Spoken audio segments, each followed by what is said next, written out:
Welcome to At the Root of Knowledge, a podcast by Philip Barzik and Daniel Sheck.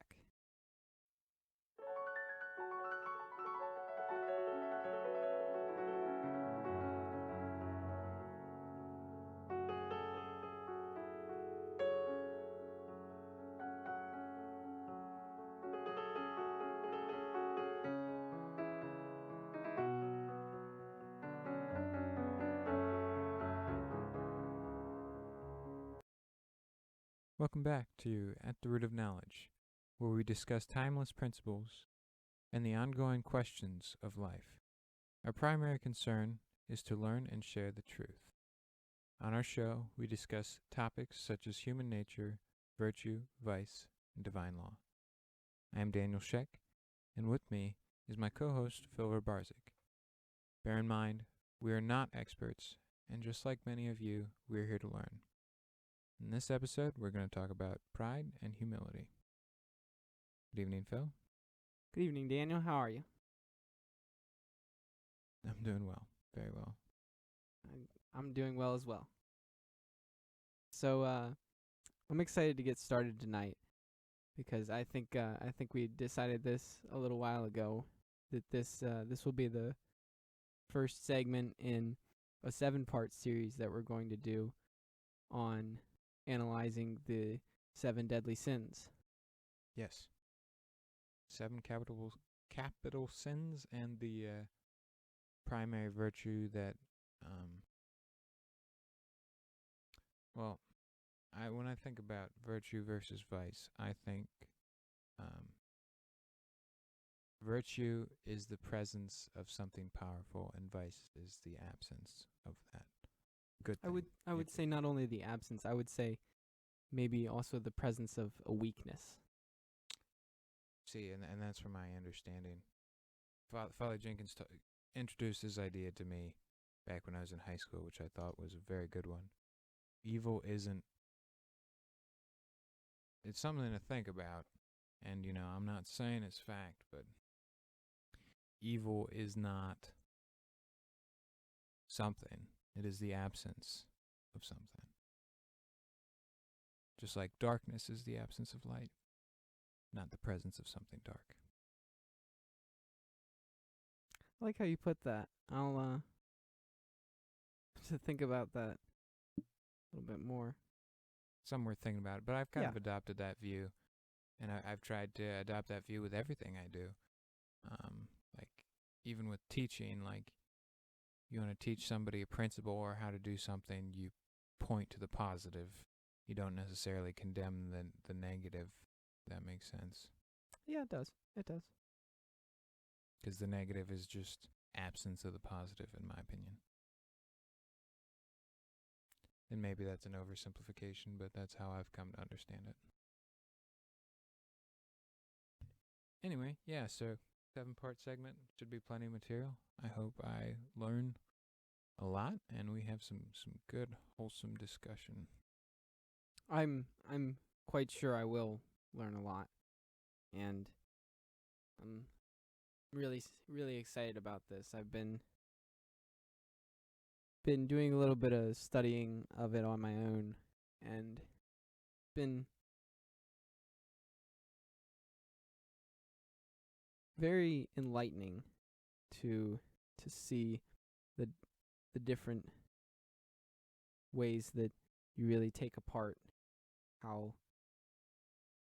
each of these capital sins affects not just our life and the people around us, but affects us internally. Mm-hmm. Tonight, we're talking about pride and humility. Yep. That's so maybe we could start with a little bit of a definition and kind of sort out what we think that pride is and what pride is, what it encompasses. Okay. What it encompasses.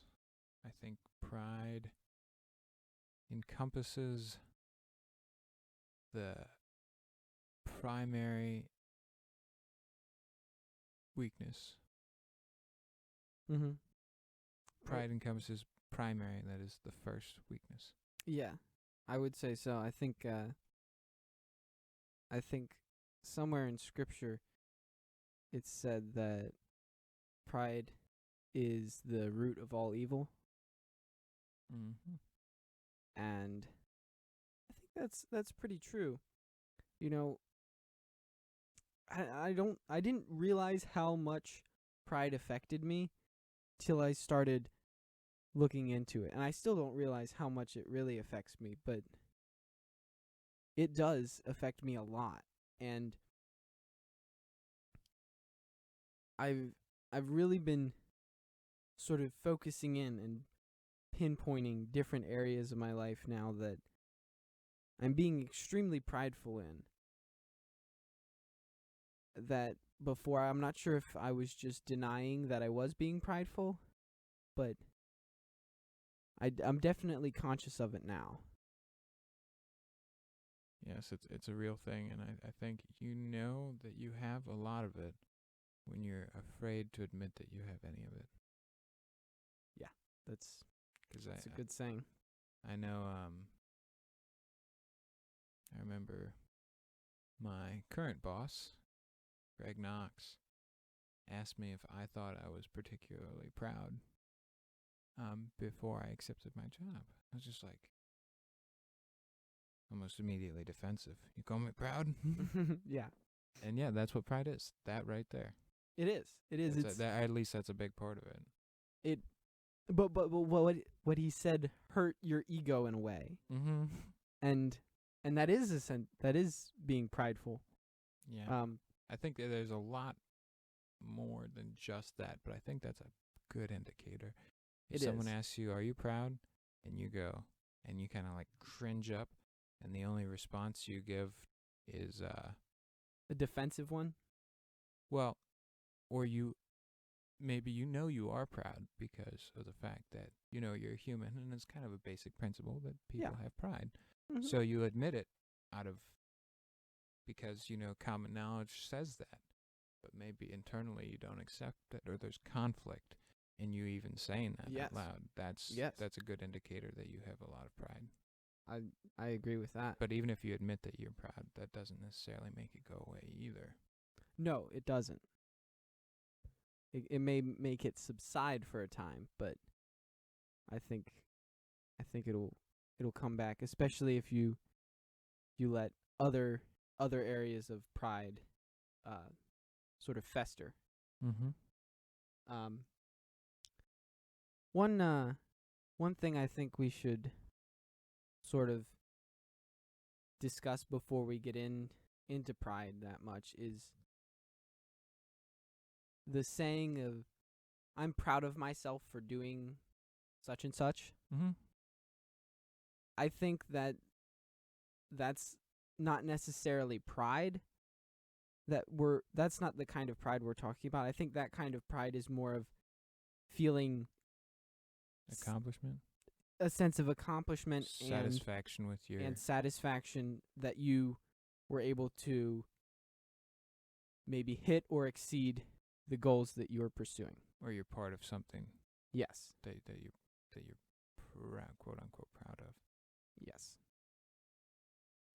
So having now that said, that we're not really talking about necessarily the being proud of yourself for an accomplishment. We can now more accurately define pride. Yes. I think that pride is very basically the closing of the intellect to the acceptance that there is something or could be something greater than us. That's a good way of putting it. I think that pride is the excessive almost in a way worship of yourself and your Exaltation. yes, the excessive exaltation of yourself and your own creations, if you will. I would say to its smallest level, not just excessive exaltation, but exaltation in general, putting yourself up on a pedestal for the purpose of accumulating credibility or acknowledgement. Yes. At any level, even small. Yeah. And even a dictionary definition that I found was a high or inordinate opinion of one's own dignity, importance, merit, or superiority. Which I think is that sums it up pretty well too. Yeah. Webster's dictionary said that it was a state of excessive self-esteem. Excessive self-esteem. You know, you should, I don't know if you've heard it before, but Father Jenkins has a wonderful stance, I think, on self-esteem. And he talks about how bad it is and how people replace self-dignity with self-esteem. And I can't do it justice, but it's definitely worth checking out. He goes into detail in some of his the What Catholics Believe videos. I think that's I don't think self-esteem is necessarily a good thing. I don't think so either. I think that in some ways though society has put it as a thing that should be sought after. Yeah, but I think there's a definite line between dignity and self-esteem. Oh yeah, definitely. Huge difference. Dignity is a morality. It's dignity is backing up your character. Self-esteem is puffing up yourself, if you know. Yes. Exalting yourself. Our esteemed guests, basically trying to get credibility or whatever. I think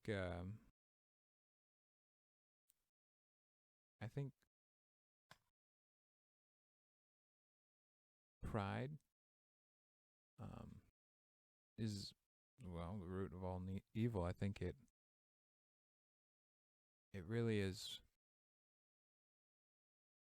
One big part of it is you try and cheat.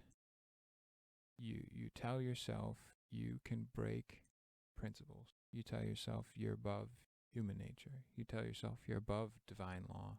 Yes. And you lie to yourself and you go, that's okay, you lie to yourself. That's in a large part what proud is. You ignore the smallness of yourself. You ignore like the level of your character. You put yourself, as we've stated, on a pedestal, or you may even put yourself equal with someone of greater merit. I mean, in the case of Lucifer, he puts himself on the same level as God. Mm-hmm. A supreme being. He put himself on the same level with God, or even now, not now, but has tried to make himself seem better than God in a way. And that, I think that's one of the ultimate examples of what being prideful can really result in. Yes, I think that's the extreme, the high extreme, Yes. Extreme end of pride is when you put yourself at the very top.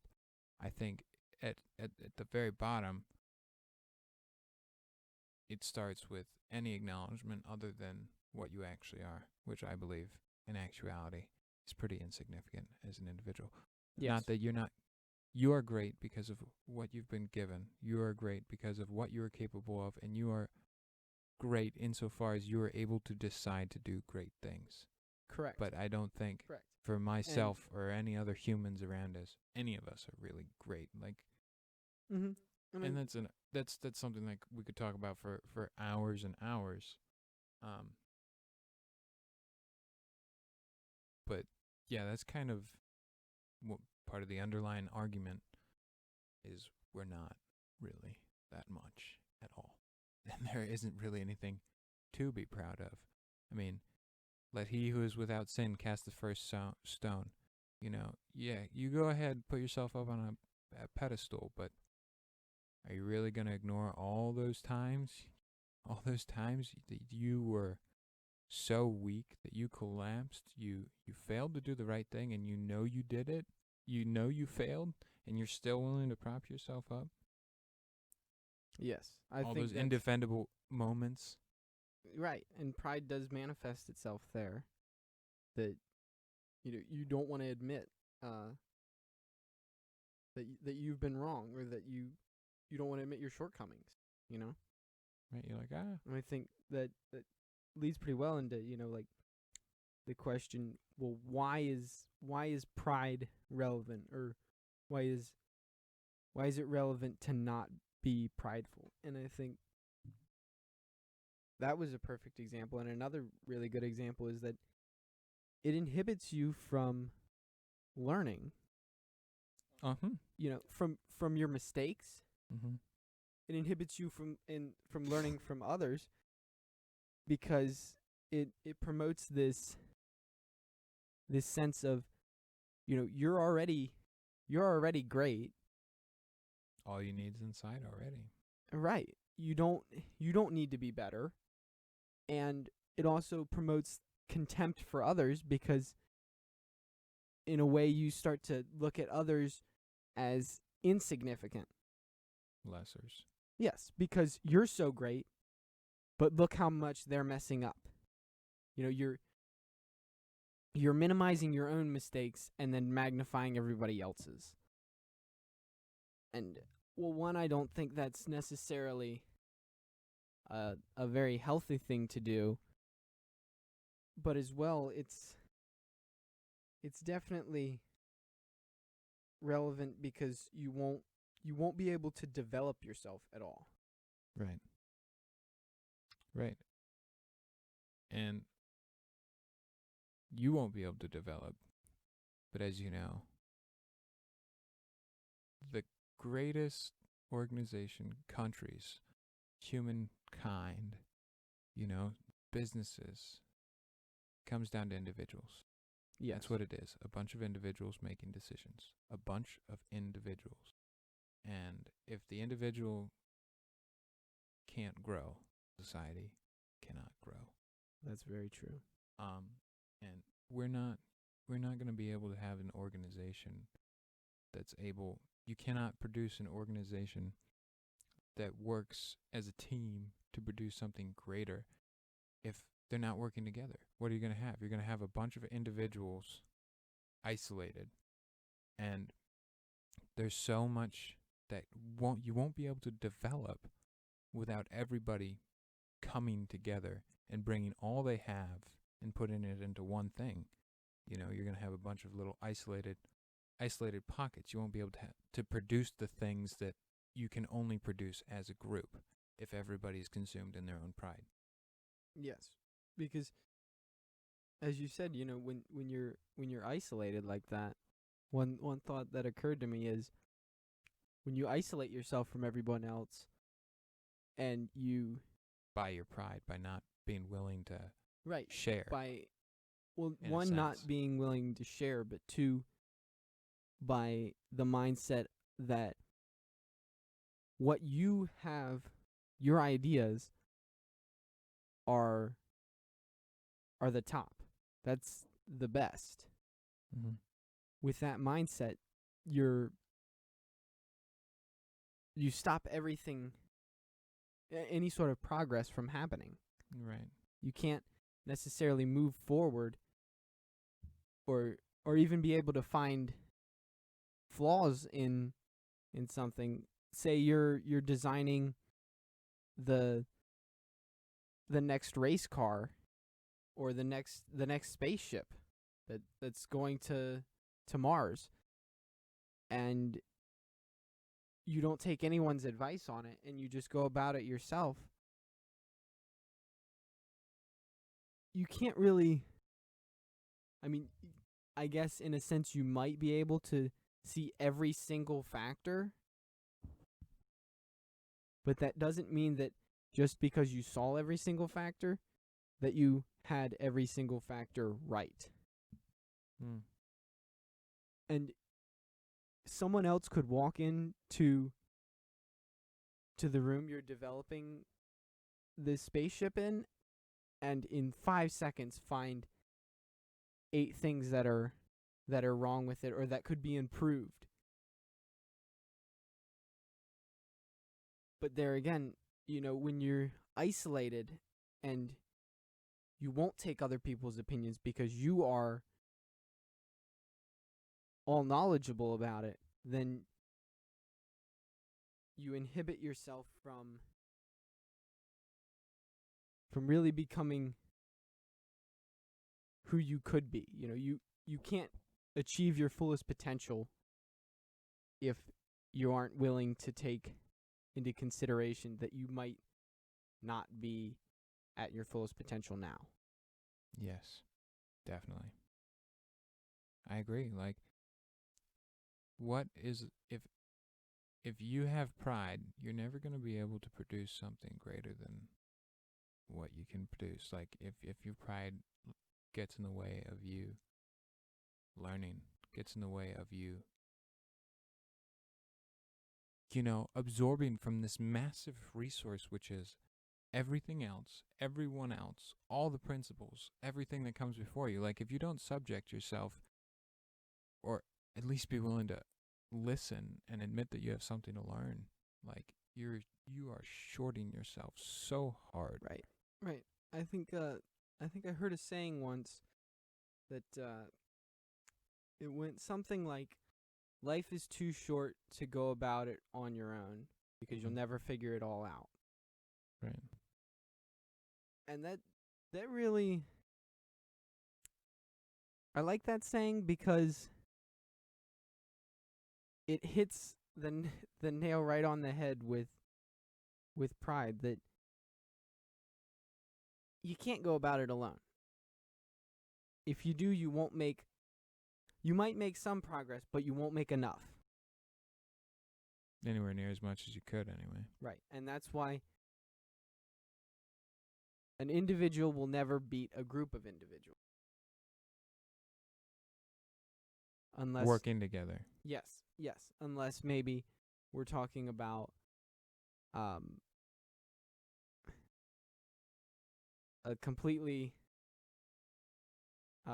we'll say a graduate from MIT versus a bunch of preschoolers, but I think that's a little unfair to start out with. Right. Yeah, pride definitely holds us back. Oh, it does. Holds all of us back. Like, it's important. Why is it important? Because, well, we want to develop and produce something worthwhile. Right, and achieve our fullest potential. We want to be the best that we can be. Yeah, and I mean, I would say as a Catholic, really, you look at most all really effective, successful people, and they submit to something. Even if they're not Catholic, even if they're not necessarily quote-unquote religious, they subject to principles. Most all of them will still admit to stuff like human nature and the principles that govern it, and they're timeless, supreme principles, and they're out of our control, and we're subject to them. Yeah. I mean, even Steve Jobs. I think I read this in Start With Why by Simon Sinek. He he analyzed that Steve Jobs, when he would have an idea and he would be telling someone about it, he would preface the idea by saying, "Here's a dopey idea." Mm-hmm. And it's just what you said, that if you aren't really prideful about it and you're willing to admit that it's probably not that great of an idea, someone will be willing to hear it and make it better, not just hear it, criticize it, and dismiss it. Right. If you're actually open to learn, Yes. and you're not shoving it down their throat as Yeah, and you realize prophecy and it's not fully developed or maybe even well developed. right. Yeah. I mean, as a Catholic though, pride is where sin comes from. I mean, it is a sin, Yes. but it's the most, it's like kind of the basis for all sins, you know? Like, I'm allowed to do this. Like, it's okay for me to do this. Why? Well, because pride. Right. You know, you think you're better than God's law, and that's when you sin.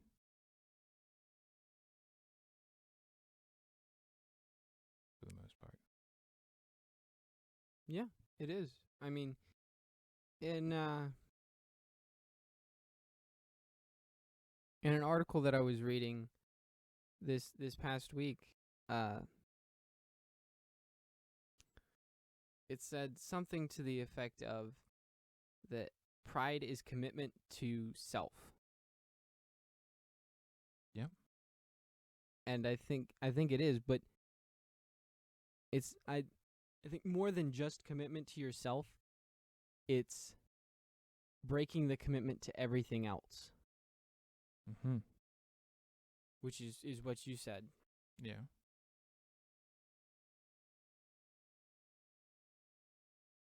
Yes, you're not allowing yourself to be subject to things that you will be subject to one way or the other. You're just ignoring them, even though you're still subject. You're just putting yourself at a disadvantage. Yes. Because maybe you don't want to admit it or whatever. Yeah. I But think I think some of the really the reasons why not being prideful is relevant and helpful sort of play into like the actions that you take that are prideful, you know? Like saying your way is the best way and no one else has a better way. You know? That mindset sort of plays into like why it is a detriment to be prideful. Mm-hmm. Because you can't really learn much when you have that mindset. No, you can't really learn much at all. Because why would you learn anything if you know everything already? Yeah.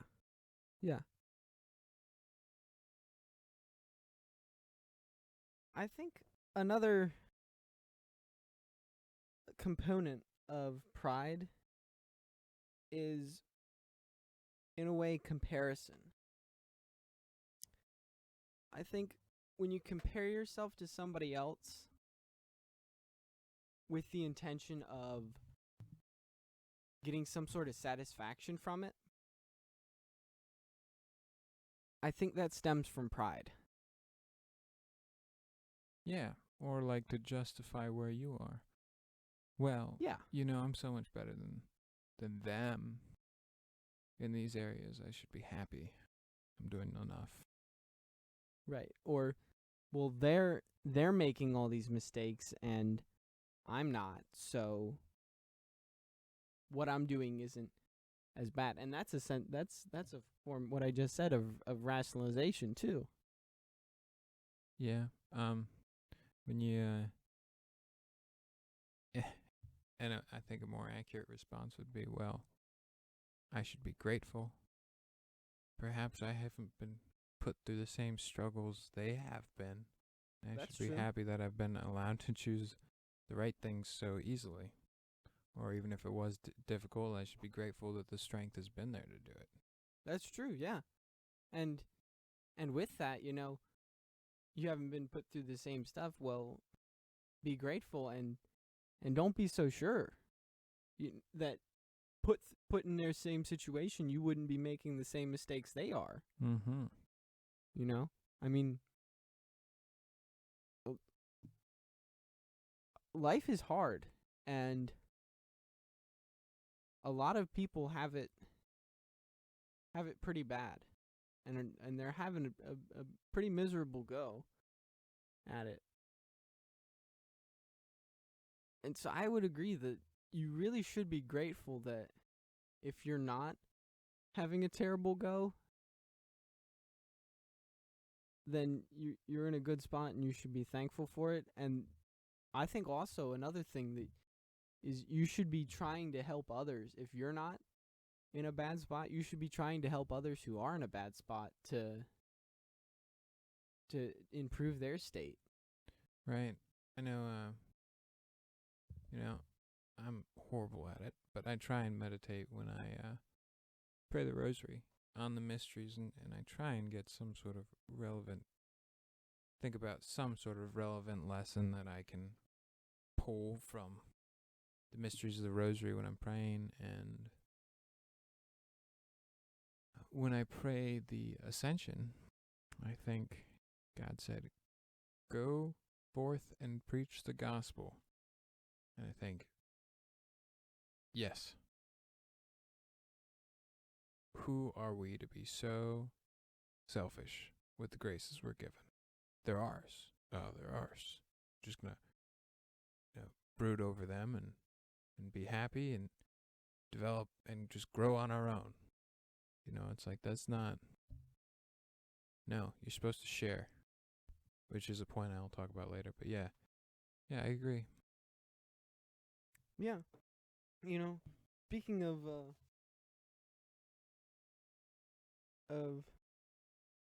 some scripture, I'm sure that many people have heard this before, but I came across this part of scripture, and it's judge not that you may not be judged, for with what judgment you judge you shall be judged, and with what measure you mete it shall be measured to you again. And why seest thou the mote that is in thy brother's eye, and seest not the beam that is in thy own? The mote that is in thy brother's eye, and the beam that is in thy own. Yes. A mote to be like a speck of dust. Yep. Okay. And a beam to be, I would say, a board, of wood. It's very easy to. Everybody's got problems. Right. And it's very easy to pick apart the negative Yes. stuff and criticize the microscopic little issues of other people. It's easy to do. Oh, It's it is incredibly easy to just be overcritical of other people, how they fall short, how they're insignificant, and how they don't meet your expectations. But I would say you should turn that around on yourself, because as this scripture's saying, it will be turned around on you. Mm-hmm. When you judge everyone else, well, they're gonna judge you the same way. Right. And I think there's a line to be drawn there. People say don't judge, and that's like one of the big movements of our times is don't judge. Well, yes. I say you have no right to say whether or not someone's good or bad, or to really say what's in their heart. But I would say you have an obligation to stay away from people that are gonna harm you, and that does require judgment. I think you're given a judgment. You're given judgment for a reason, and there are periods to use it. I think I would draw a little bit of a line between judgment and intuition. Mm-hmm. If you feel like someone is being a negative influence on you, and you have that gut feeling about it, then maybe trust that. But I wouldn't say necessarily, if someone's being a negative influence, then you're all of a sudden judging them and putting them in the category of wicked people. Though they may be, it's not necessarily for you to say. Right, yeah, I think, there's definitely an area where you don't have a right to, or a right or reason to, pass judgment on other people. But I still think, like, you have to make judgments. This is bad. Like, for a friend or whatever. Let's say you have a friend who's doing something which is not good and it's hurting them, and you can see that. Well, you can make a judgment. You're doing something stupid and you need to stop. This is going to hurt you. Yeah. Like, I think there's a place to use judgment, but that doesn't mean that you have the right to judge who the other person is, I guess. I think so. I think you're right. There is a place to use it. Especially, okay, say you're in charge of two people below you at work, and they each bring you a some sort of proposal for, we'll say, a solution to a minor problem. And in that case, yes, you do have to judge which plan would be more effective and possibly more efficient too, or make a compromise between the two. And you should use your judgment there.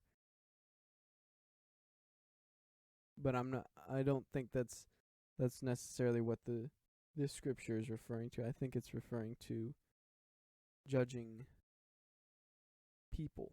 Right. I'm not trying to argue with the scripture. Yeah. I have no talk about pride.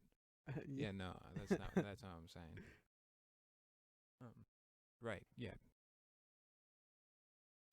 But yeah. So, but I mean, if you are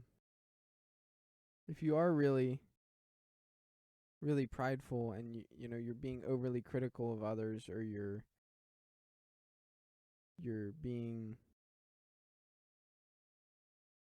shallow-minded and self-centered, I think people will start to shun you in a way because of that.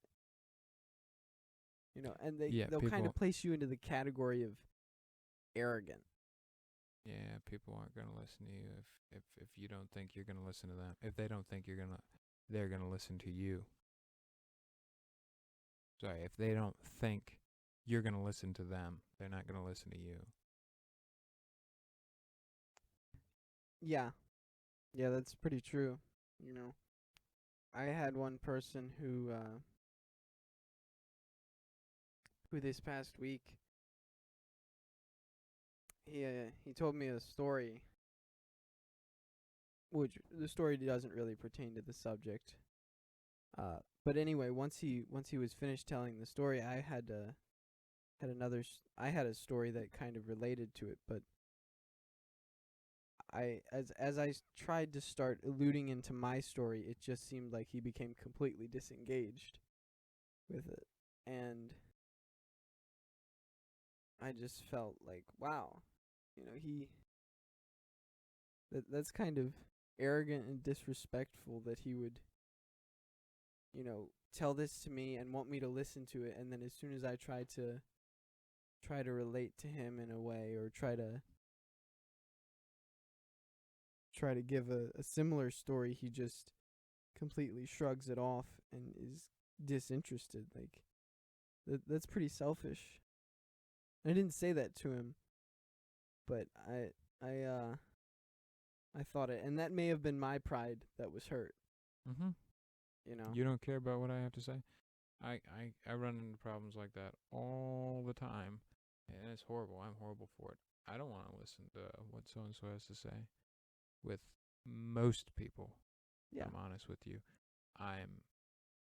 If they're talking and I have something on my agenda, I don't want to hear what they have to say. I want to walk out, and there have been several instances when I've been quite rude to people and just said, okay, bye, in the middle of their story, because I don't want to hear what you have to say. And it's selfishness and pride.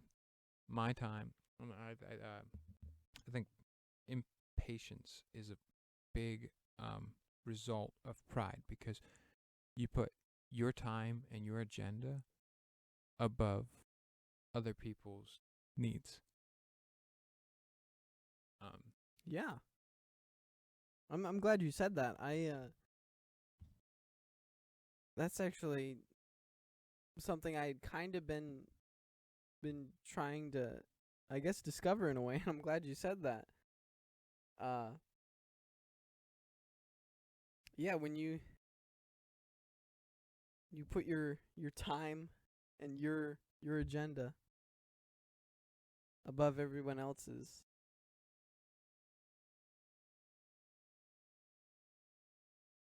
that's a really good way to put it. Yeah. I do that a lot, though.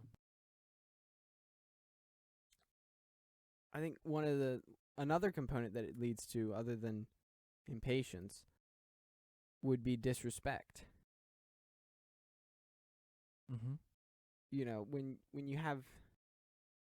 When you're the center of the world and the world revolves around you, then the world owes you respect, and you owe no one else any. And you're entitled to it at that point. Right. Which we hear about people being entitled all the time now. That people act entitled, and that they're hard to get along with because of it.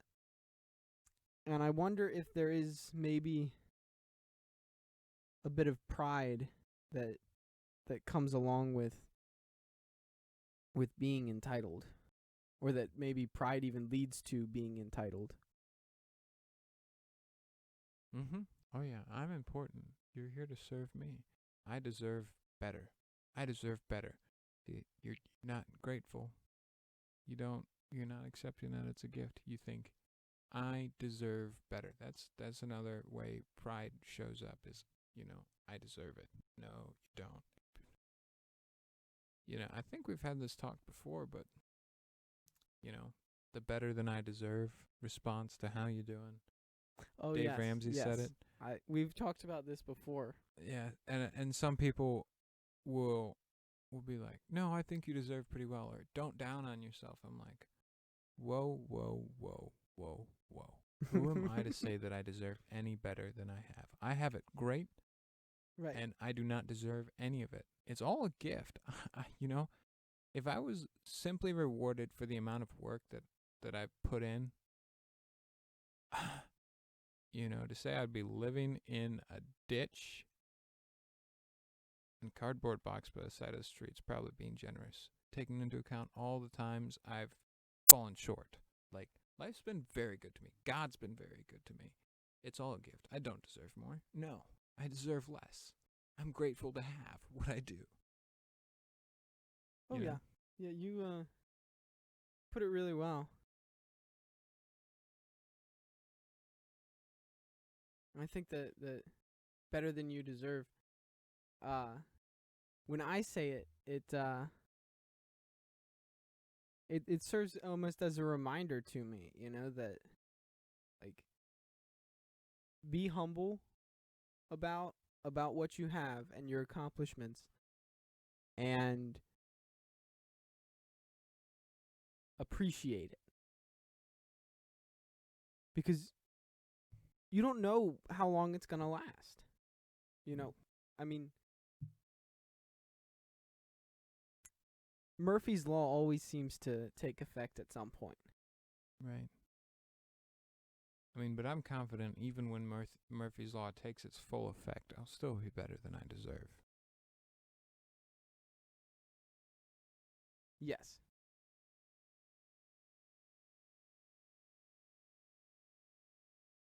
So, one thing I came across when I was doing some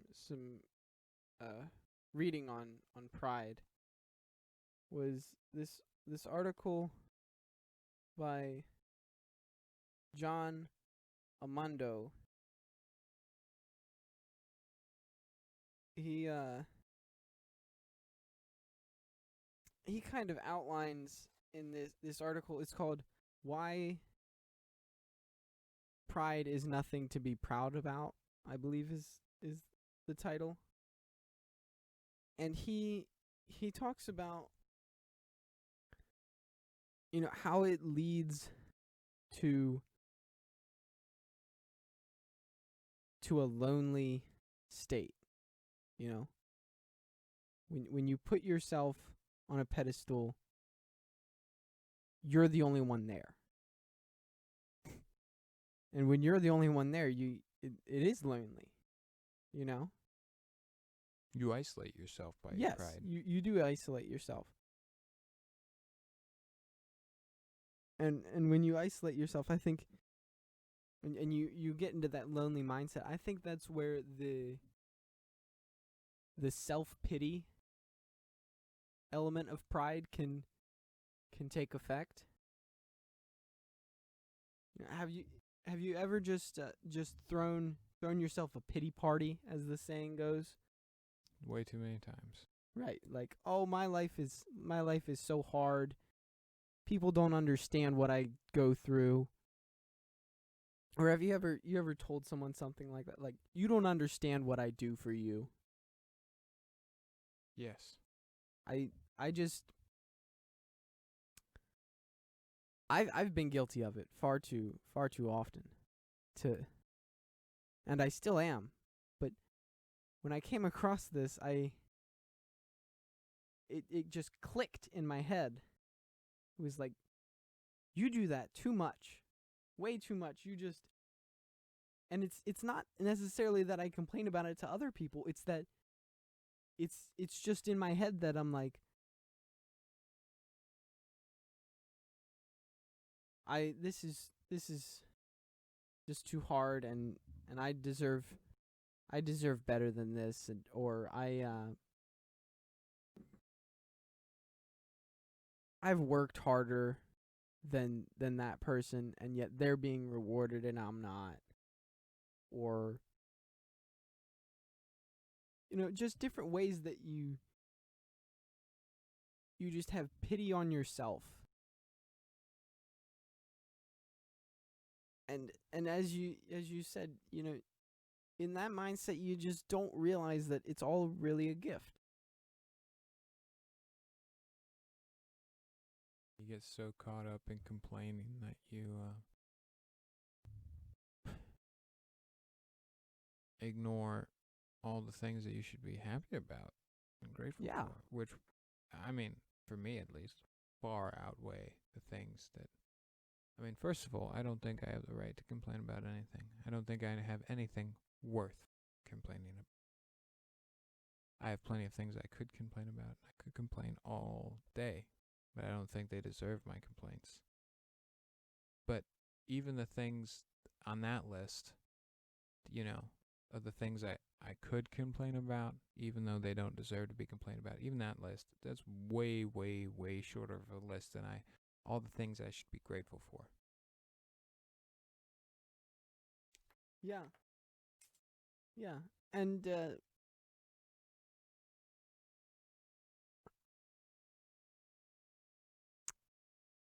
you know, one thing that that I really wanted to talk about was vanity. Mm-hmm.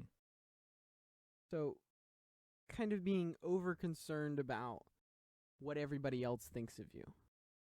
Ah, you're breaching a topic which is near and dear. Yeah, I think it's in the book Pride and Prejudice that it said that pride is thinking something to the effect of that pride is thinking too highly of yourself, and vanity is being over concerned with what others think of you. Something to Mhm. that effect. Mm-hmm. And when I read that, I started to examine the different ways where,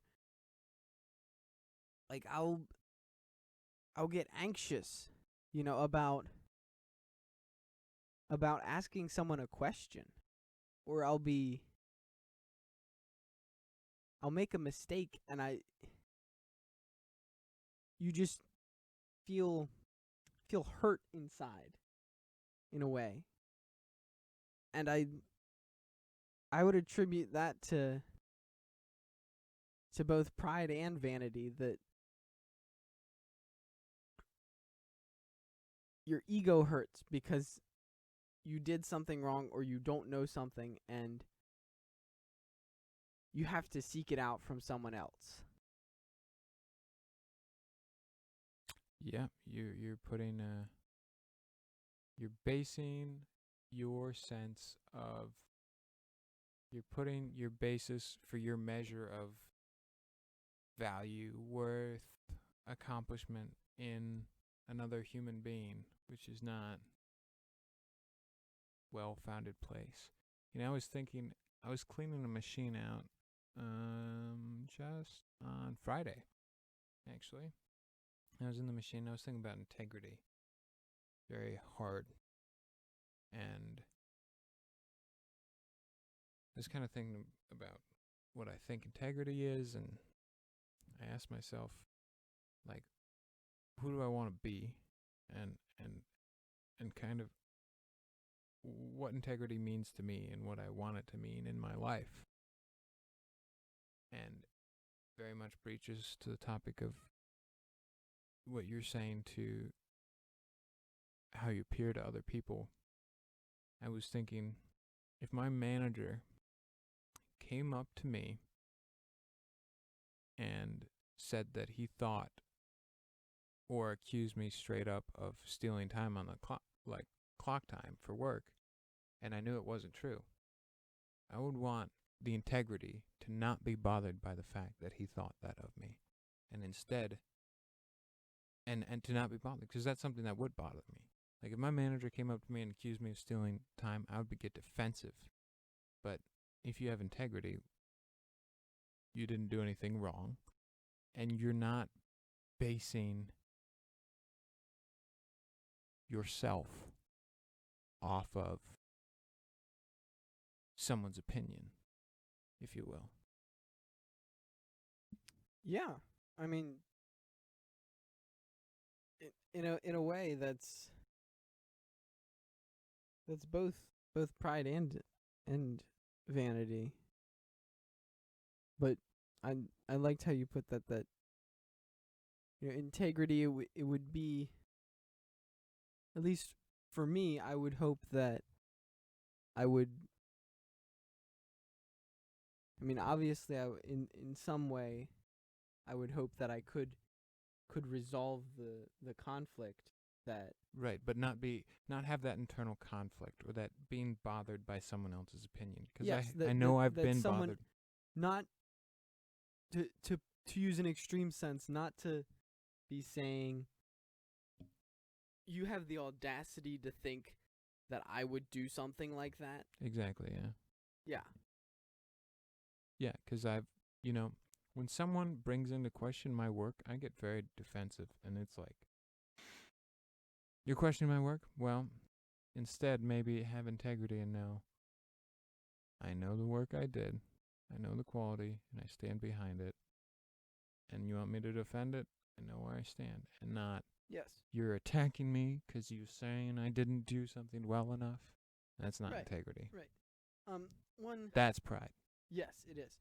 And one saying I think that would go along with that is a saying that I've heard from Jordan Peterson that, he says to listen because the person who you're talking to might know something that you don't, and maybe you could learn from that and it would make you a little less painfully stupid. Yes. Like, I don't know. It wasn't that long ago, but the realization just hit me so hard about it wasn't just one of those truths that I accepted in the background, like, oh yeah, I don't know everything. It was like, oh my gosh, wow, you're really dumb. And it finally hit me like hard, and I was like, man, I'm really full of myself, and I really don't know that much, and I'm not that great of a person. It was like an eye-opening experience when it actually hit me. Oh, wait a second, this isn't just something and yeah, okay, it's kind of the way it is. No, it's like this is relevant, and you need to be open to listening to other people because you realize it's like I realized how stupid I was one day. Yeah. And I mean, sometimes it takes an extreme example to realize your ignorance. One time I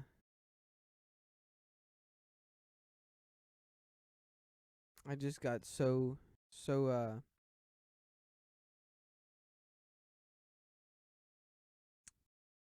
hard-headed in how I was living. This was probably almost 2 years ago now. I got so hard-headed in what I thought was the way I wanted to live my life that I didn't listen to anybody. I would hear them. I would hear them, but I really never listened to what they were saying. It was just the expression in one ear and out the other. Mm-hmm. I wouldn't necessarily take their advice, and I would be unhappy, and I didn't know why. But at the same time, it was the unwillingness to listen to others and to think they might know something I don't know. Mm-hmm. That was really keeping me from being someone greater, having a better life, and not being so painfully miserable. Yes, I most definitely agree. And even if they know, even if you know what they're about to tell them, that does not mean that you don't need to hear it. That's the other thing. That's true. That's very true. And just because you might know some of what they're about to tell you doesn't mean that the way they're about to tell you might be structured a little different, and that might make something click. Yeah. Have you ever come to a realization moment, like an aha moment, where yes, something from years and years and years ago that's just kind of like one of those principles things, and you just accept it, and you just kind of know it, and but it doesn't have relevance until you see it, and one day it clicks, and you're like, oh. Actually, you learned it before, but you never really knew it. Yes. You know what I mean? Actually, I would like to reference our previous podcast on friendship. Actually, the one thing you said, I forget his name, but he has a book called Friendship. Oh, yes, Ralph Waldo Emerson. Yes. The one thing that you said was, or that he said, was that the two must be very separate before they can be very one. Mm-hmm. And I thought about that, and I thought about it, and I thought about it. And I thought, what does that mean? Like, how have I been guilty of acting in some way that relates to that? And I figured it out, that I think we talked a little bit about personality mirroring. Mm-hmm. And I found a great example that there was, I think I might have been 12 or 13 at the time.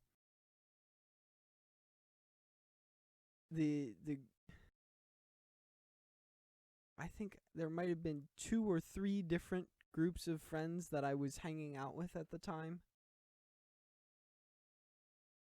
And the more and more I thought about it, the more I realized in every group of friends I acted in a slightly different way that was really just personality mirroring each of those groups. You were adjusting yourself to fit in or be accepted or Yes. get Yes, along. and I figured out that what it was saying is that I wasn't very one. Mm-hmm. I was a part of various groups, but I was letting that shape me. You didn't instead bring of, yourself into anything. No, I didn't. Your character. You didn't bring. And your then I integrity. let that actually shape me into a different person at one point, you know?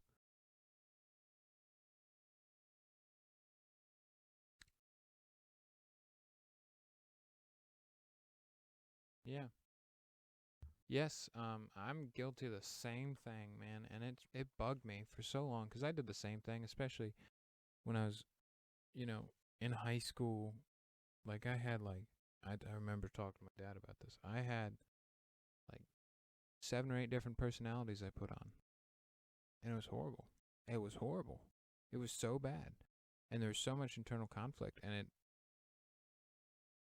because there's no sense of stability, and I didn't have integrity in character, and Not only I integrity, you willfully didn't. abandoned it for the sake of the people. Yes, and one of the things that integrity implies, I think, is congruency. Yes, consistency. Yes, you are consistent in how you're acting throughout the day and There's no throughout conflict. different interactions. You're not A hypocrite. yes, you're not a hypocrite. I couldn't have said it better. Yeah.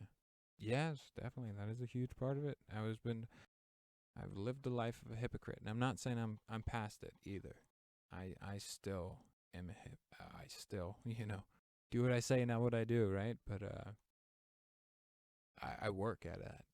I definitely work to be congruent with everyone, even if I won't necessarily treat everyone the same, because, well, maybe my mom doesn't necessarily need to be treated the same way as my little brother, but give them the same version of myself. Yes. Give them the same respect as humans. Love them all, as my neighbors. And carry my integrity with me. Know what I am, know who I am and what I stand for and why. And bring that to every interaction. Yeah. I think we should kind of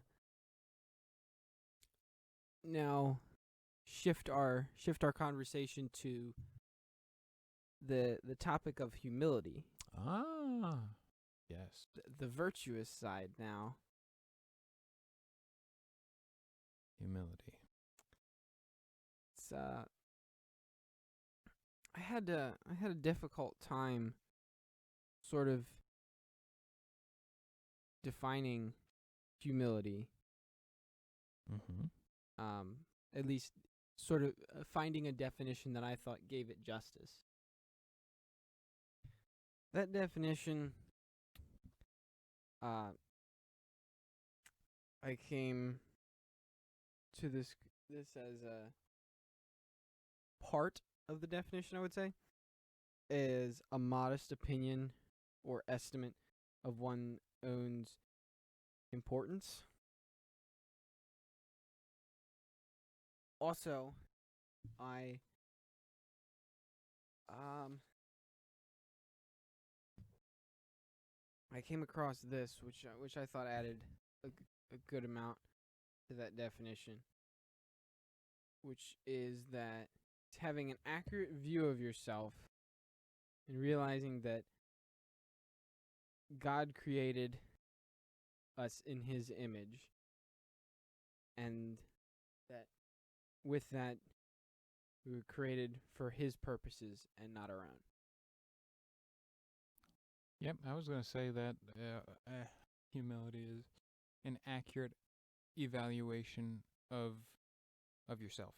Mm-hmm. That's what I was going to say. Humility was. And some of this may be a little bit of a reiteration of what we've covered in when we were talking about pride, but hopefully we can go a little bit more in depth on some of the details about humility and the actions of being humble. Mm-hmm. So one piece of scripture that I came across was this. I believe it is Peter chapter 5 verses 5 through 6.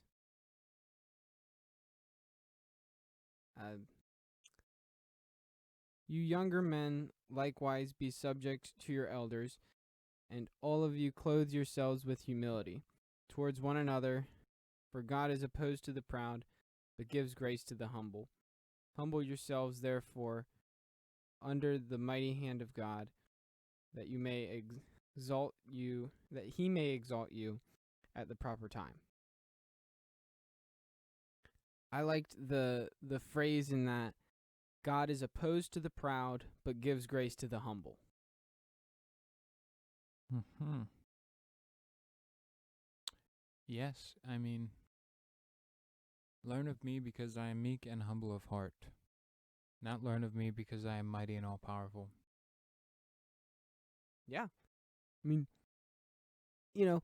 when I was having a conversation about this, about pride and humility this past week with my dad, one of the things that he gave as sort of why it would be relevant to be humble is he said that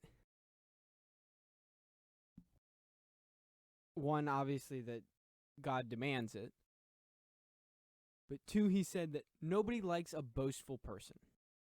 Oh, yep. Nobody likes someone who's just talking about themselves all the time and how great they are. Your dad's right. Yes, and in the same way, nobody likes someone who is constantly talking about how terrible other people are or how terrible the world is. Complainers. Yes. Yeah, it won't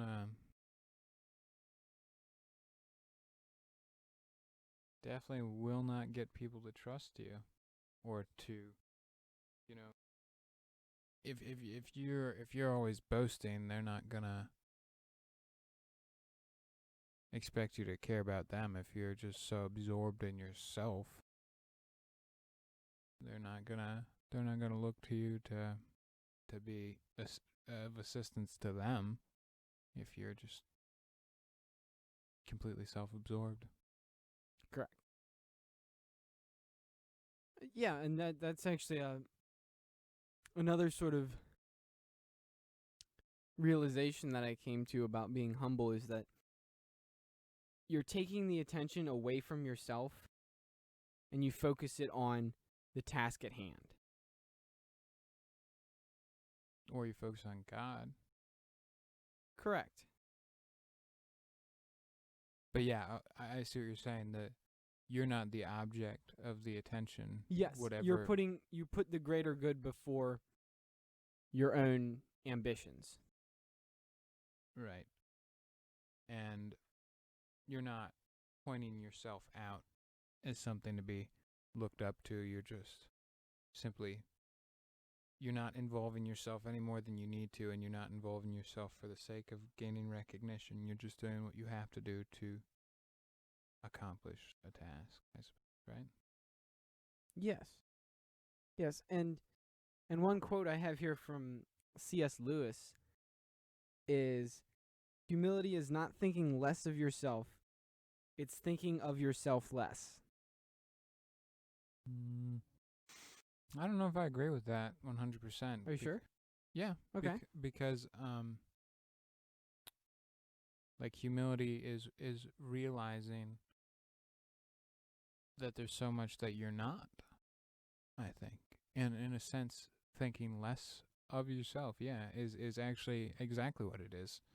Because, and I'm not saying that it's not also the other thing, thinking of yourself less, but, I am weak and I am working hard to be better because I have to if I want to get any better. Okay. And I'm recognizing, a humble person recognizes their smallness and their need for outside influence. Yes, but I mean, I understand that you're saying that you are thinking less of yourself in the way that you acknowledge your shortcomings and you acknowledge how small you are And your deficits in character Yes. and all that. Yes. I think that's a very good point. But I would say that I think in this saying, what he's, at least in my interpretation, in what he's saying is, it's not thinking less of yourself, as in, I mean, when you gave your definition for humility, you said it was accurate. Yeah, that was kind of going to be what I pointed at, yeah. But accurate is low. I already Yes, explained this. accurate. Low is an accurate statement for human beings. Yes, but that what I was saying is that when he says humility is not thinking less of yourself, it's not thinking less of yourself. Like, if you have the accurate estimate for what you are and for your accomplishments, you're not thinking less of those. You're not belittling what you do. Mm-hmm. You're just thinking less about what you do and focusing on what you can do. Mm-hmm.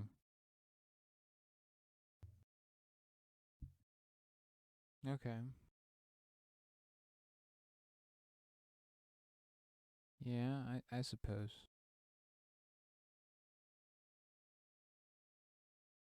I suppose you make a good point there. Okay. I don't know. I'd really have to chew on that one for a while. Yeah. I mean, if you would like, we could come back to that, or we could kind of dance around it if you want. No, that's okay. All right. I mean, thinking less of yourself, I guess less than accurate. If you're thinking of yourself as being less than what's accurate of you, then yeah, that's not humility, that's lying. But if you think, yeah, I suppose if you already have an accurate view of yourself, then thinking less of yourself isn't going to get you any better. But I suppose there's a little bit of a presupposition that you're attacking pride, which is thinking more of yourself. But I suppose if you already had humility and Yes. already knew of your own lowliness, you accurately viewed yourself as being as insignificant as you were, thinking less of yourself isn't going to make you any more humble. No. I suppose. And it would actually be it wouldn't be fair to yourself to think of yourself less than what is accurate. Right. But Which is low. yes, it is in my- low. Yeah. But at the same time you can't necessarily say, well, I don't deserve it because I'm this lowly, terrible person. Like, I don't deserve to be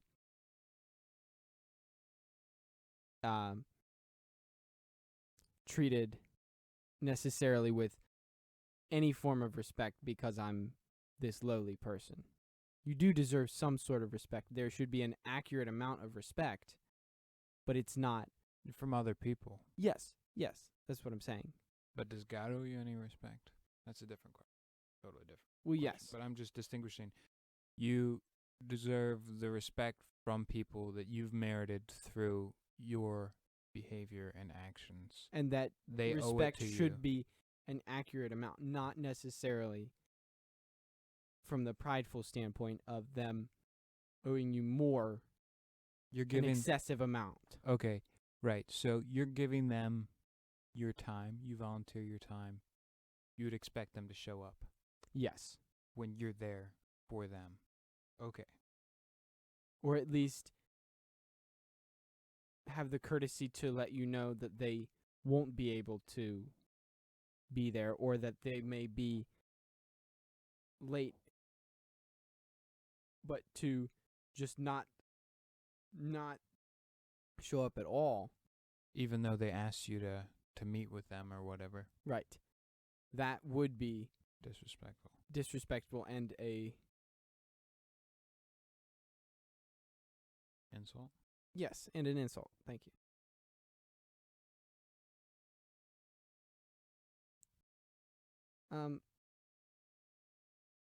One thing that, well, I'm probably not going to get this name right. Ezra Taft Benson, who is the Secretary of Agriculture for Dwight D. Eisenhower, said about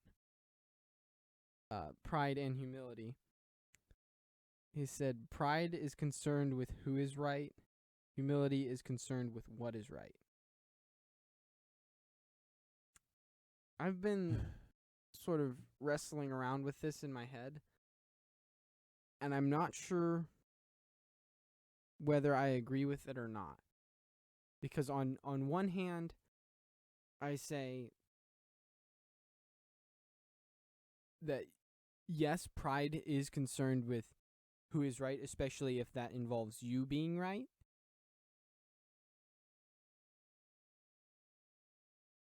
But on the other hand, I'm not so sure that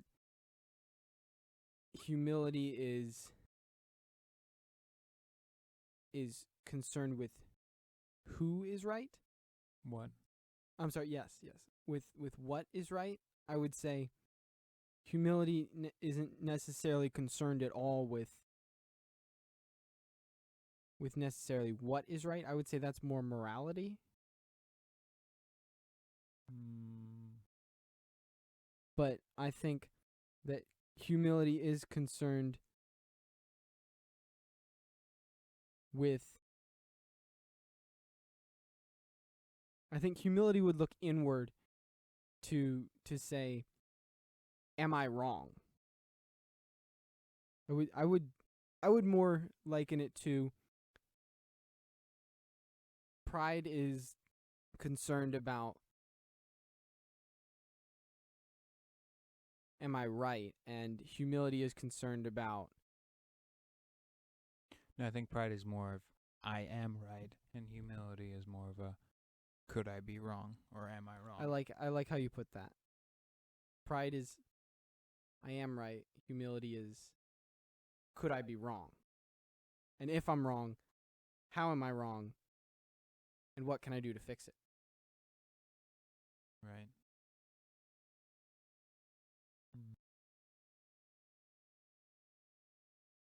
I think humility, it kind of allows you to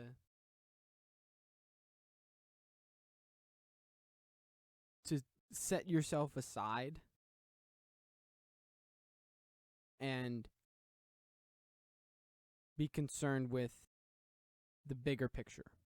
Yeah, and it relieves the pressure of proving yourself to people. Yeah. Like, if you just admit where you are, it's not like you got this thing hovering over you. Mm-hmm.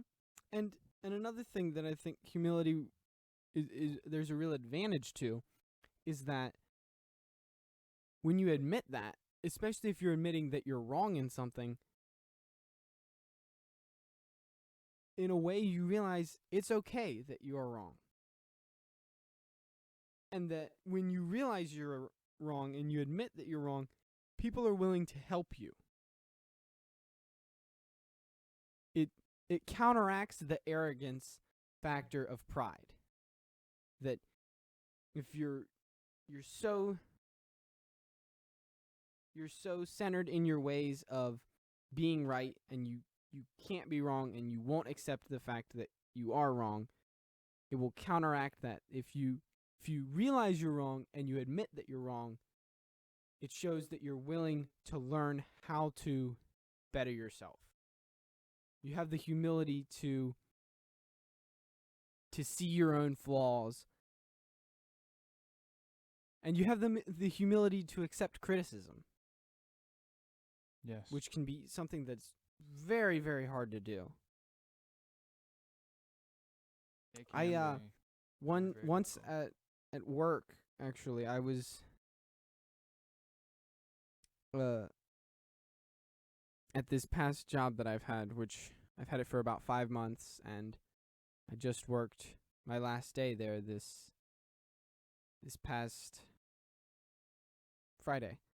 I'm moving to a new and better opportunity, but at this past, you're gonna be like me. You're gonna be field service. I am. I'm going to be field service for lawnmowers. Pretty swell job. Should be. Sounds like. I hope so. I hope it is. Anyway, at this past job, once I was washing lawnmowers, and someone, actually, I think this happened 2 or 3 times actually. Someone would come over and give me a sort of constructive criticism. Like, hey, look for this on while you're washing it, And I noticed probably the first 2, especially the first time that I did it. Not that I did it, that I received the constructive criticism. I was very defensive.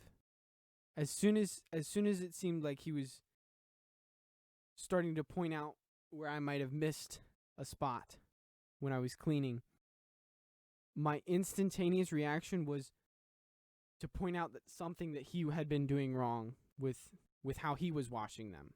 Mm-hmm. And then I noticed that his instantaneous reaction to what I did was to point out another thing that I was doing that was wrong. And it was sort of in that moment that I realized, wait a minute, what I just said was wrong.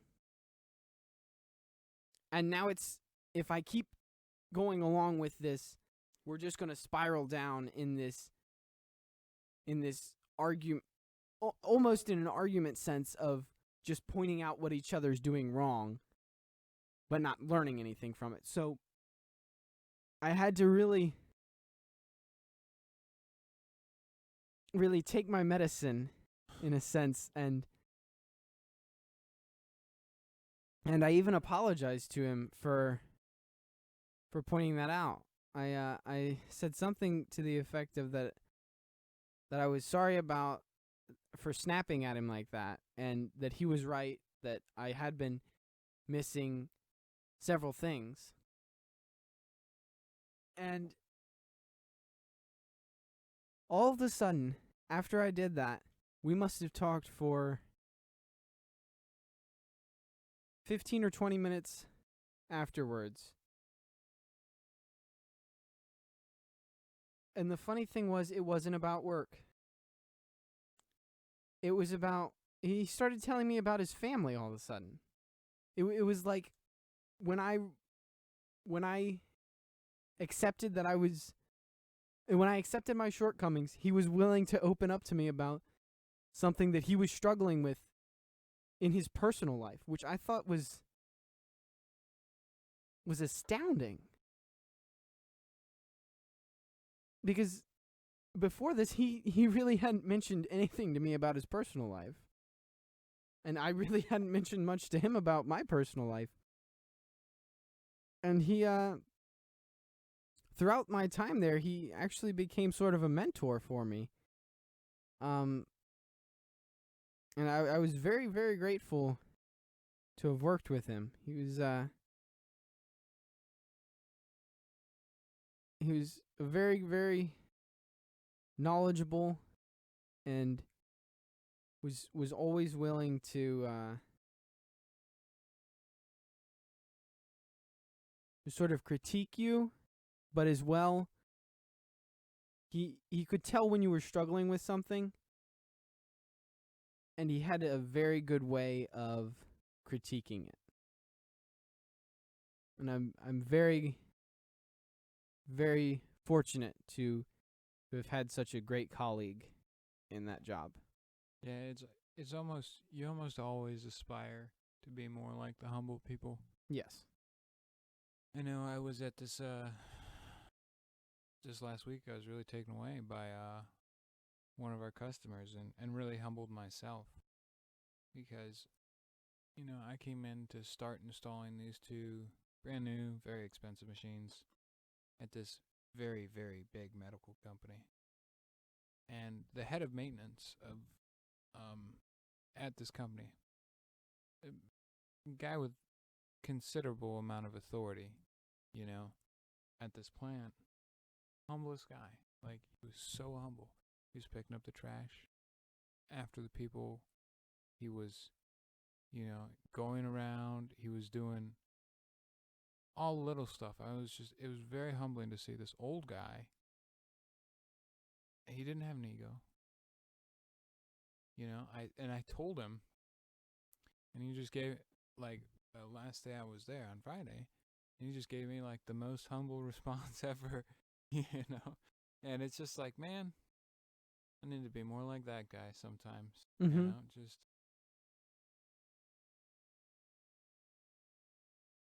not get so worked up. Yeah. Yeah, I've had an experience, some experiences similar to that with another one of my previous bosses. He I remember he said something like, "I wouldn't ask you to do anything that I myself wouldn't do." Do I know this previous boss? I think you do.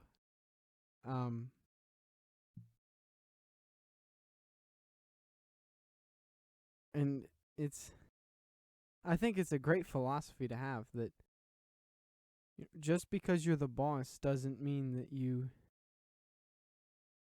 shouldn't be working, or that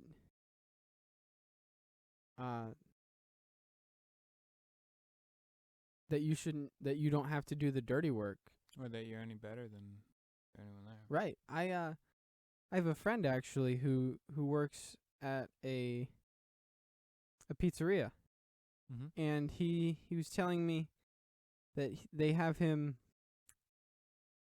making the dough for the pizza.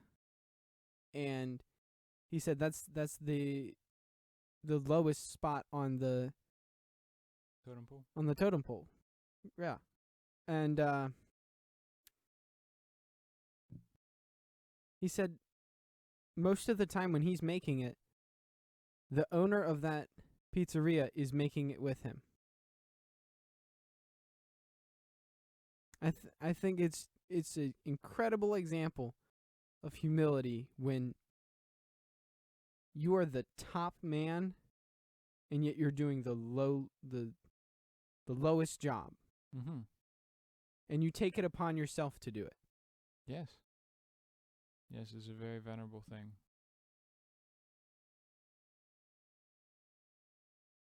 I hope that if I ever become, I don't hope to necessarily become a CEO or a top executive or anything, but I hope that if I ever do, I'll still have the humility to go out of my way and do the dirty jobs at the bottom and not even seek out recognition for it. Like, do it quietly, subtly. I mean, I hope to not seek out recognition at all, honestly. I know I have in the past.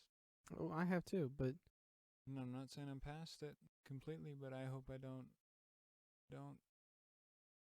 I'm not motivated by that because that is a horrible motivator. You will not actually grow if the satisfaction from getting recognition. Yeah. From people, that's a horrible reason to do things. Right. Because you're going to be empty when you accomplish it. Mm-hmm. I think one of the more adverse effects of being humble is that you're more reserved in how you express yourself, and because of that, people when you do express yourself, people respect you more. Yes. They will actually take the time to listen to you, and they will really contemplate your opinion. Right? If you're willing to listen to them and hear what they have to say and make what they have to say more important than your agenda and your prerogatives and your time, then they're going to be a lot more likely to listen to what you have to say and, give you the same respect. Yeah. Yeah, they really will. And they'll just tend to be more concerned about what you're concerned about. They'll be willing to take on your problems, or at least help you with your problems. Right. One thing that I think takes an incredible amount of humility is, as we've said in some of these past examples, to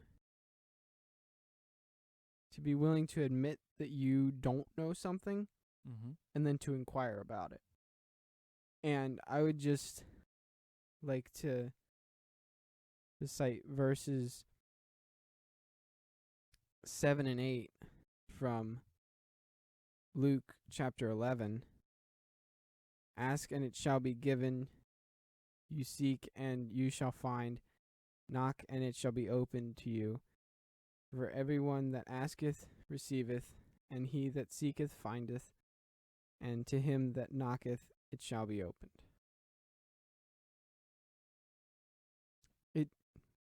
To me, it really speaks that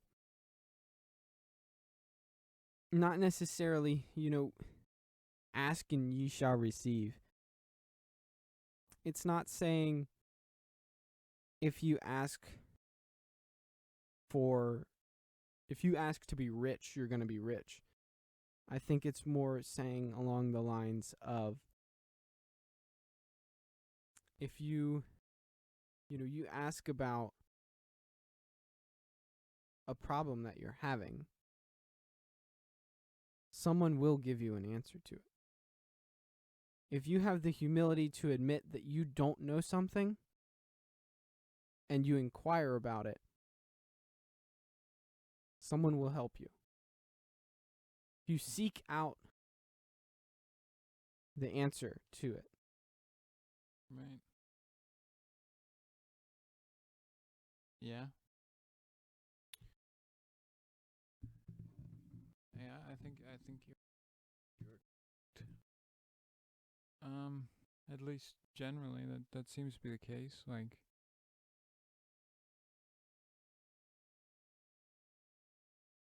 prayers will be answered. Maybe not the way you expect, but no. If you pray devoutly consistently, they're gonna they're going to be answered. Yeah, and even so, like you said, prayers will be answered. Maybe not the way you think. I think it's the same way, when you inquire about something you don't understand. Well, you may be given an answer. It may not be the answer you want. And you may not even realize that you've been given the answer till way later. Right. You'll be like, oh, wait a second, I'm sitting right there. Yeah.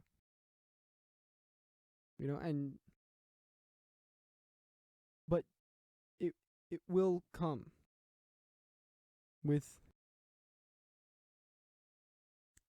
humility. You can be sure that eventually you will be rewarded. And it may not be the way that you think you'll be rewarded, but having an accurate view of yourself, it gives other people an accurate view of how to look at you. Mm-hmm. Mm-hmm. I think it's important to draw a distinction. Sorry to go a little bit off topic. That's okay. A distinction between humility and complacency.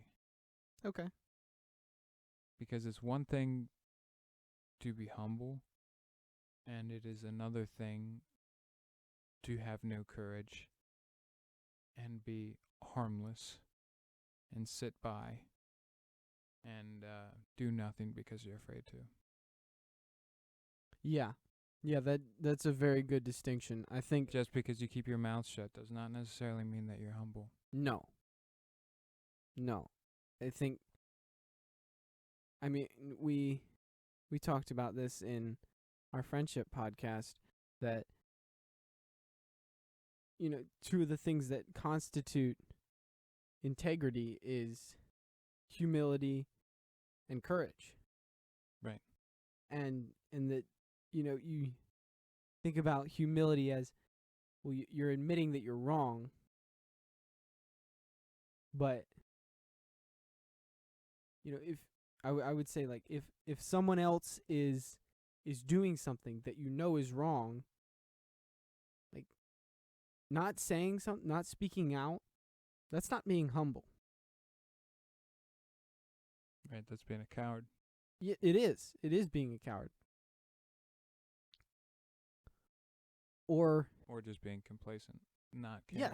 Yes, and or if someone's asking your advice on something, or someone's telling you that they've been considering doing something and now they've decided to do it, and you just say, well, I'm happy for you, or that, well, if that's what you think is best, then okay. I think that is being complacent or being a coward. You should have the courage to, if what they are saying they're going to do is against what you believe morally or ethically or in some other way, you should have the courage to tell them that, and if not, then you are being complacent. Yes, I would agree. And humility takes courage too. Yes. It's not always sitting by quietly. Sometimes it's coming out and being loud about your mistake. And in a way, humiliating yourself and exposing your weaknesses in front of other people. That's not sitting by quietly. That's being courageous and standing out. Yes, but a lot of people, I think, mistake. There is often that mistake made between complacency and humility. I think you're right. There's kind of that idea that being a humble person just means that you're quiet and you don't say anything, and you always take the brunt, and you just sit with your head down all the time. And maybe you can be humble, and that's true, but that's not what constitutes humility. No. I agree, there's a distinct difference between humility and pride, and cowardice and courage. And I would say complacency is I mean, pride is also seen as courage sometimes. Like, you look at lions and stuff, and kind of the alpha male idea, like, you're a leader, and that entails pride, and it kind of goes along with courage. But then again, you got the same issue with complacency and humility, where it doesn't actually line up. It's yes. I mean, the factor of being outward. I would say that versus it's not. I wouldn't classify that as pride. I would say that's being bold or profound. Yes. I mean, I'm just saying, a lot of times pride is, at least in my mind, growing up, how I came to initially develop my thoughts on pride versus humility was pride was loud and kind of boasting, and which pride can also be silent too. Pride can be very silent, and it can be nobody can hear it. Yes. And humility doesn't necessarily have to be quiet. But that's kind of the idea I had growing up. Like, if you're humble, you're quiet, and you're stuck to yourself, and you keep things inward. If you're pride, you're outward and loud. And that was, and you kind of are announcing your greatness, where it's not, it can actually be the opposite. Being humble can be a loud outward thing, and pride can be completely internalized and inside. I agree that the traits of, I'll say, introversion and extroversion are not limited to pride and humility. It's not you're humble so you're an introvert, or you're proud so you're an extrovert.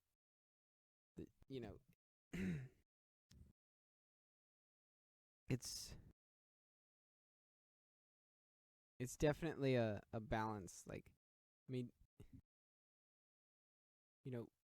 if pride is silent, like, what does that look like? I would say it's similar to, like, you're silently judging someone, or you're silently comparing yourself to someone. Yes, I'm not saying that I've extinguished my pride in any sense. I've tried to.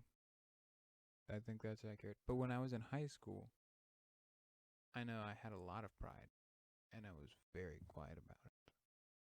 Very quiet. But I was very proud. Didn't want to listen to my parents. I didn't want to do what I was told. I didn't want to follow the rules. I didn't want to let my parents' prophecy about where my actions would lead me dictate my life. No, I'm going to do it the way I want to do it, and it's going to turn out the way I want it to turn out. And just completely abandon the laws of reality, and pretend like I was above them. Yeah, I mean, I had a lot of the same characteristics. But I was quiet about of it. Pride. I would. For a very long time, I was too, and then eventually it sort of manifests itself, and it wound up with my parents and I having a very, very heated debate on morality, and it really led into almost a hostile environment between us. And I think a lot of it did stem from pride, that I had just let it sit, and eventually it just came out of the depths. If you let it sit in the back for a long time, it grows and it grows, and then, like a mold in the dark. Yes.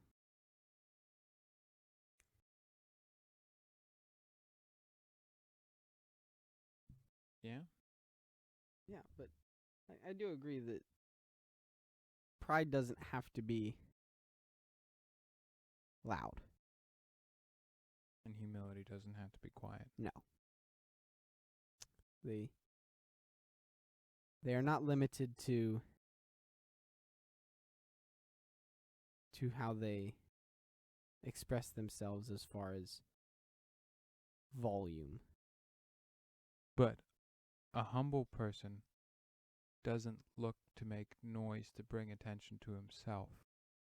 And a proud person looks to make as much noise as he has to get attention on himself. That's true, but I would say that you can take the noise factor out, and that it's a humble person doesn't look to bring attention to themselves, and a prideful person looks to bring all attention to himself. Yes. Whether that means making as much noise as possible or not. Yes. Yeah. So I think an important element of humility is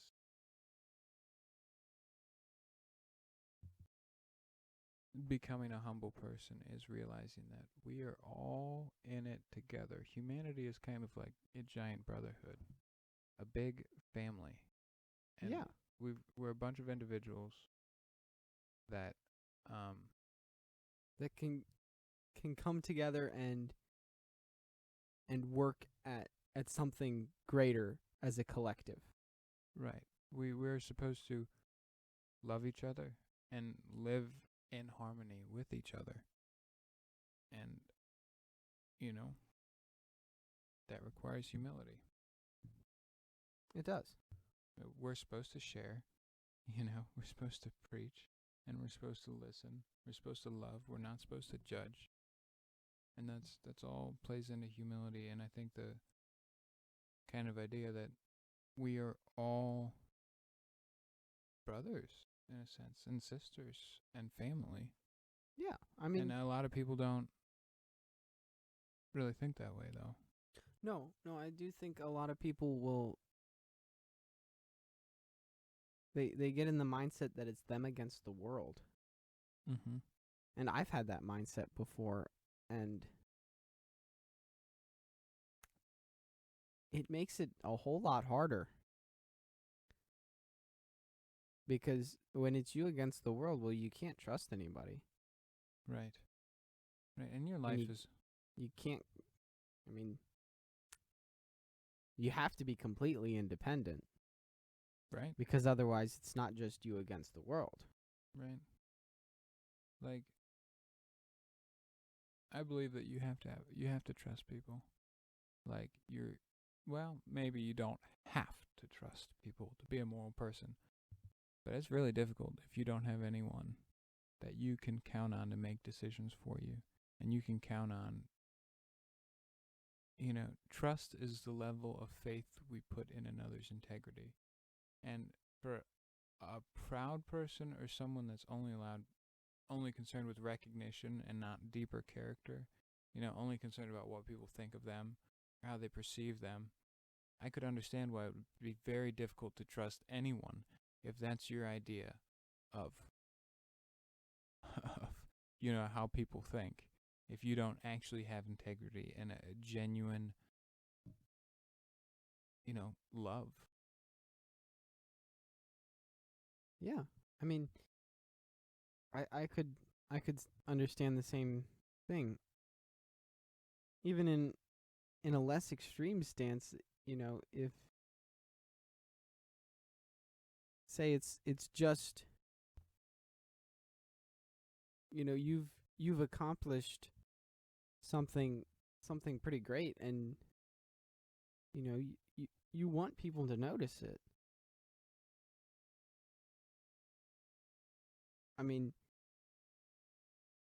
if it's a really great accomplishment, well, people probably will notice it. But it doesn't mean you should seek that out. Right. I think you have to trust that people notice it and they will appreciate it. if they are authentic in their character, they will notice it. Right. They may not give you the recognition you want for it, but I would say at that point you need to examine your pride. Right. You know, did you do it because it was the right thing to do? Did you do it because it furthered the greater good? Or did you do it because you wanted everybody to think you're this great person?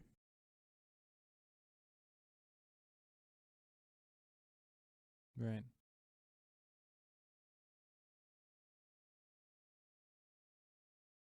Well, I think I've learned quite a lot from this evening's conversation and from my research as well.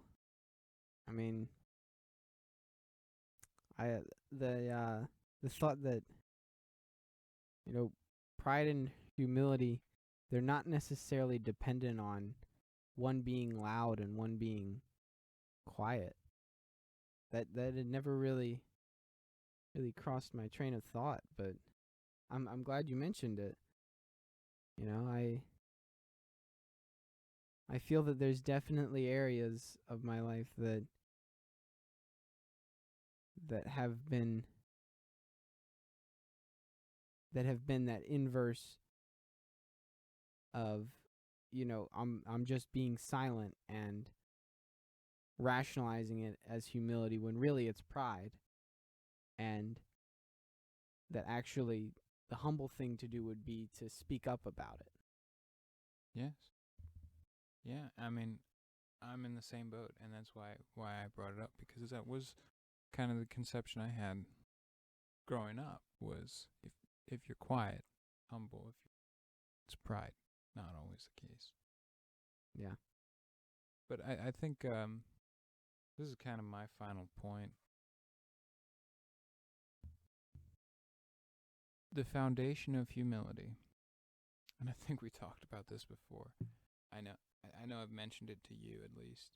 I was thinking about it, and I thought about humility and what it was, and I was really thinking really hard about it, and I realized that the foundation of humility, the beginning of humility, is recognizing that it's all a gift. And literally, like 1 or 2 Sundays after I came to that conclusion, Father Jenkins said almost exactly word for word that in one of his sermons. Anyways, but that's what it is. You know, if you want to be humble, you got to start with realizing it's all a gift. Right. It's not and yours. Realizing that It was given to you. You in the gift, like, you didn't deserve it. You better than you deserve. You know? It's that reminder that it is a gift, and to be grateful for it, because it could end tomorrow. Yeah. And if it does end tomorrow, I would. It's a gift, so you might as well, make use of it. Yeah. And I would hope that I will have made good use of the gifts that I have had, and not use them for selfish ambitions. And although I know I have used many of my gifts for my own endeavors that have been completely centered around what's in it for me. And that was a question I noticed at one point that I was asking on a regular basis. I would ask, well, what's in it for me? And eventually I just came to the realization that it's not about what's in it for you. It's about how can you contribute to the greater good. Even in what part do I play? Yes. Even though it may be a very small, insignificant part, How can I help? Yes, knowing your role, your place. Yes. You have a duty. I believe that everybody has a duty. Serve God, to love Him. You know, more specific, individualized duties also, but that takes humility to admit that. Well, I think we had a very productive conversation this evening on pride and on humility, you know, on really what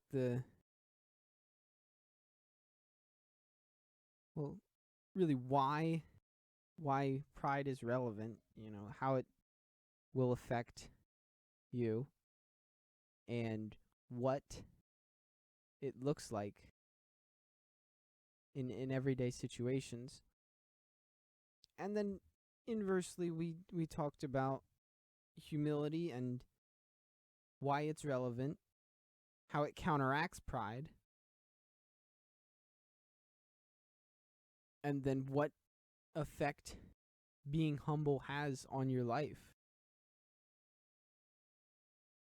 And then we did converse a little bit too about sort of the when it comes together, realizing the bigger picture, that you can be a part of it.